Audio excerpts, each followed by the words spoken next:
Apakah kamu pernah berdebat dengan orang lain? Kemungkinan besar pernah. Pada saat tertentu, kita pasti pernah mencoba untuk memenangkan sebuah debat. Entah itu di kolom komentar media sosial, di meja makan, di kantor, dan sebagainya.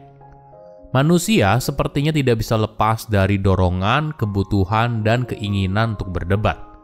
Tapi, seni berdebat yang baik bukanlah semata berusaha membuktikan kamu benar dan orang lain salah. Namun juga bagaimana kamu bisa meyakinkan mereka. Buat apa kamu berdebat jika pada akhirnya setelah selesai berdebat, kalian jadi musuhan dan tidak ngobrol lagi seumur hidup? Ketika kita berdebat, fokusnya bukan hanya untuk memuaskan ego semata. Tapi coba pikir lagi, apa yang kamu inginkan dari pembicaraan tersebut? Apakah kamu ingin orang lain mengubah perilakunya? Apakah kamu ingin idemu diterima? Atau kamu ingin mengubah keputusan orang lain?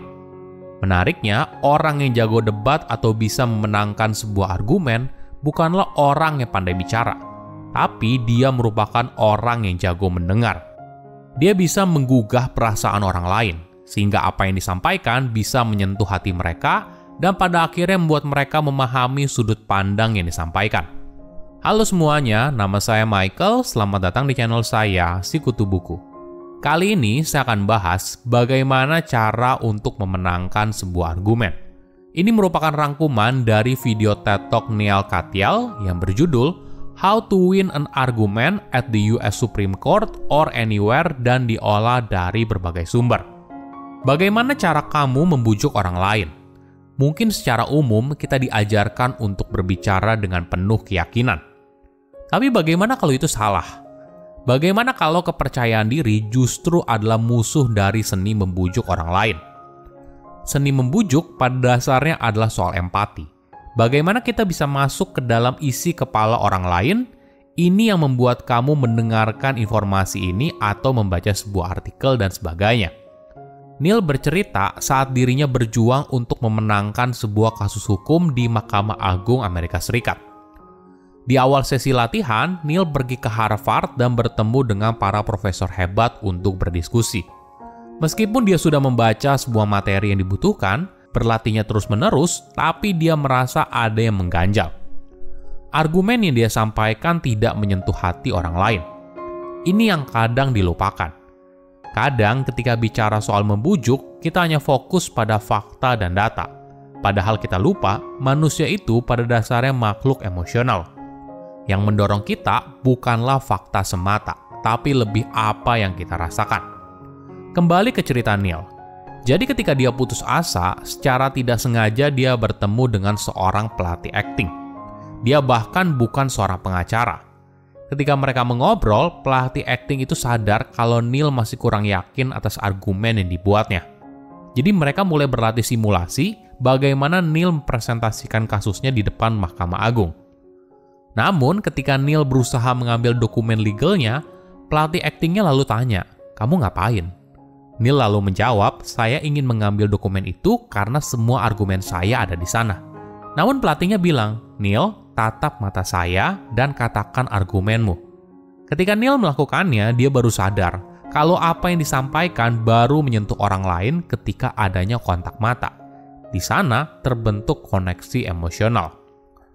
Apakah kamu pernah dengar soal illusion of explanatory depth?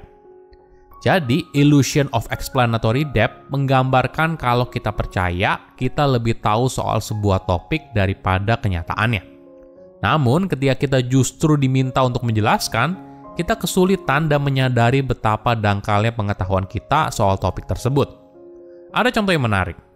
Bayangkan ada alien datang ke bumi dan meminta kamu untuk menjelaskan sebuah konsep rumah. Mungkin sekilas terlihat mudah. Toh kamu sudah tinggal di sebuah rumah sepanjang hidup kamu kan? Tapi ketika kamu mulai menjelaskan soal rumah, ternyata kamu sadar kamu tidak tahu banyak. Misalnya, bagaimana sebuah rumah dibangun? Bagaimana kita akhirnya sebagai manusia bisa tinggal di dalam sebuah rumah? Bagaimana harga sebuah rumah ditentukan? Ini yang menarik. Ilusi kalau kita tahu banyak soal sebuah topik, padahal kenyataannya tidak. Parahnya, kita bisa saja memutuskan sesuatu berdasarkan sebagian informasi yang kita miliki. Misalnya, kamu tiba-tiba suka pada salah satu capres atau tiba-tiba bersemangat untuk belajar hal baru.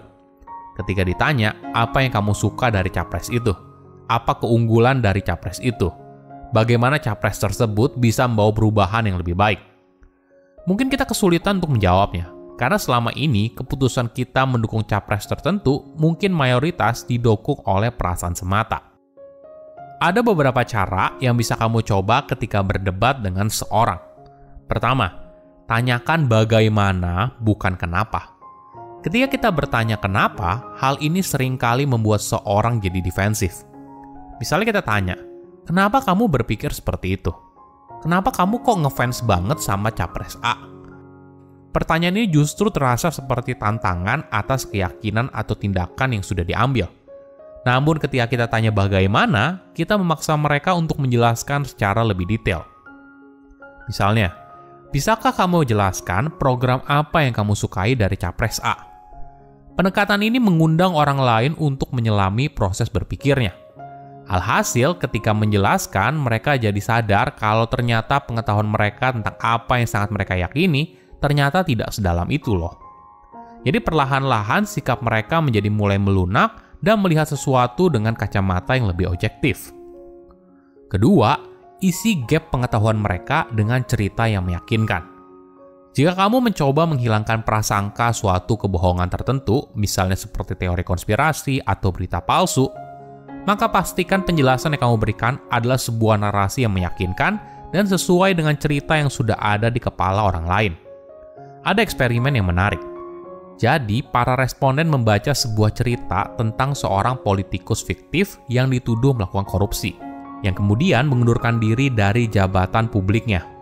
Walaupun sudah ada surat keputusan pengadilan kalau dirinya tidak bersalah, para responden tetap tidak percaya.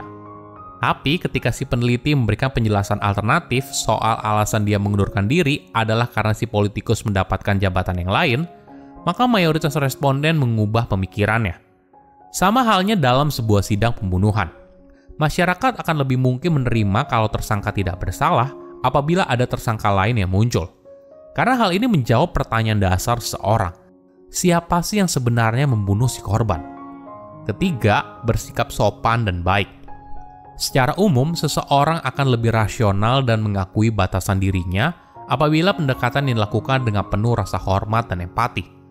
Sebaliknya, jika kita terlalu menggebu-gebu, berusaha membuktikan kalau pandangan kita paling benar, hal ini justru mendorong seorang jadi sangat defensif karena merasa identitasnya terancam. Jadi, apabila yang kamu inginkan adalah mengubah perilaku atau perspektif seorang melalui argumen, maka pendekatan yang lebih lembut justru efektif. Silahkan komen di kolom komentar pelajaran apa yang kalian dapat ketika tahu informasi ini. Selain itu, komen juga mau tahu informasi apa lagi yang saya review di video berikutnya. Saya undur diri, jangan lupa subscribe channel YouTube Sikutu Buku. Bye-bye.